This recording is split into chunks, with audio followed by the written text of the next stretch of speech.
We're just about a month out from Samsung's latest Unpacked event in Brooklyn, and as tradition dictates, it's going to focus heavily on the company's new Galaxy Note.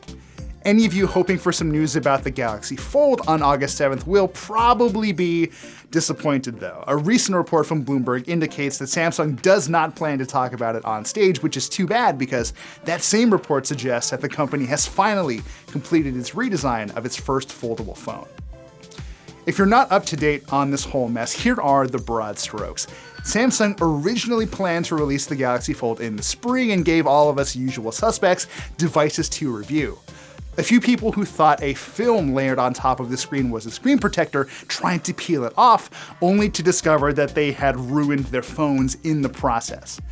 After a couple months of work, Samsung has apparently redesigned that all-important upper layer to cover the entire foldable screen and tuck under the edges of the bezel so it's impossible to remove by hand. Beyond that, Samsung also redesigned the phone's hinge to protrude upward just a little bit when the device is unfolded. That's meant to push that plastic layer up a little more, adding tension and making it feel, quote, harder, unquote. That all sounds like a step in the right direction, and it should go a long way in keeping people from ruining their $2,000 phones.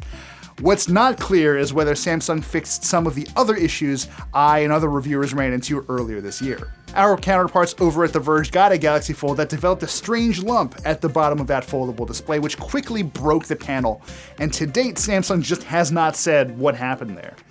And while testing our own Galaxy Fold for review, I noticed a few areas where stuff from your pockets could feasibly squeeze inside the phone. There were small gaps created by the hinge above and below the display, which might have been fixed in this redesign, to be fair. There is also the outside of the hinge to be concerned about though. It doesn't seem impossible that some pocket crud could wedge its way into the hinge while it's closed and then get forced inside the phone when it's being unfolded. If Samsung times things right, it could still be the first major smartphone maker to release a foldable device. Motorola is, or was at some point at least, planning to release one this summer, and Huawei recently said that it plans to release its Mate X in September. Still, I think the lesson here is pretty clear.